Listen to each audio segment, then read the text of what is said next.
I'm Jennifer Darrell from La Profesora Inspiradora, and today I'm going to share some of my thoughts about vocabulary and why I don't give vocabulary quizzes in my foreign language classroom.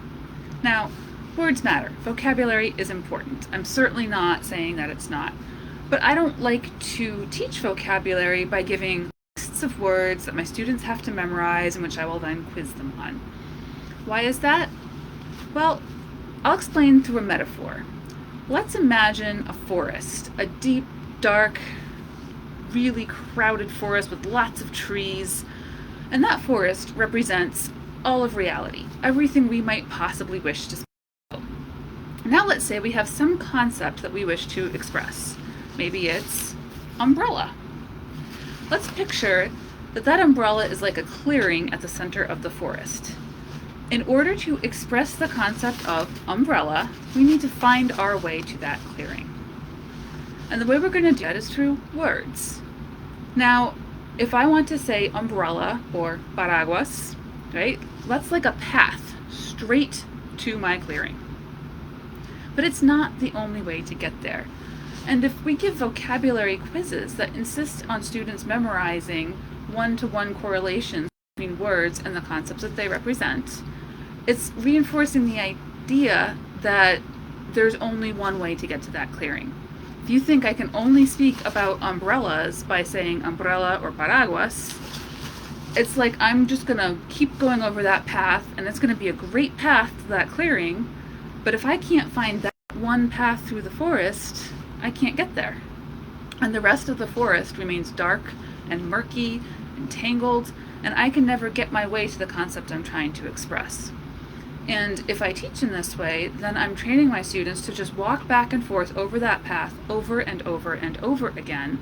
So I'm sending two messages. One is that if you can't find that path, you can't get to the clearing.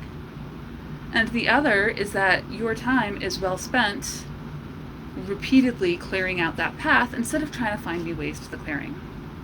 So what do I like to do instead? I like to do lots of activities that promote circumlocution. I want my students to get to that clearing by any means possible. If they don't know the word for umbrella, that's okay. That's fantastic. They can still speak about this umbrella. Maybe you call it an ayuda no lluvia, help, no rain. You're still expressing the concept. You're describing what an umbrella does and clearing a new path through that forest to your clearing. Now, I'm strengthening my vocabulary for help and for rain, and I'm working on how to do negatives. And the more we encourage our students to do this, to find other paths, we're promoting the message that there are ways to speak about what they want to speak about. They can find a way to the clearing in the center of the forest, even if they don't take the path that would be the easiest, even if they don't take the path that most people choose to take. That doesn't mean they're incapable of expressing their thoughts in Spanish.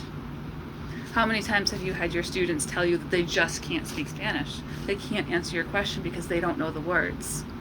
I believe it's our job to help teach them that they do know the words. Maybe not the same words that I would use, maybe not the same words that you would use, but they have their own creative ways to get to that clearing, to express what they want to say.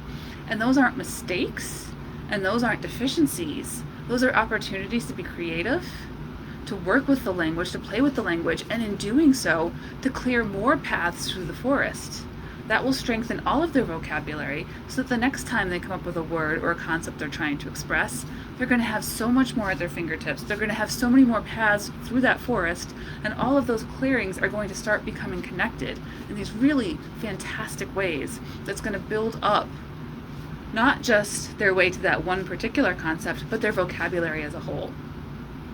So tomorrow, if you want to listen in, I'll be sharing some of my favorite activities that I do in the classroom to strengthen their circumlocution skills. But for today, I just wanted to lay the groundwork and talk about why I approach vocabulary in this way versus going through a traditional vocabulary quiz.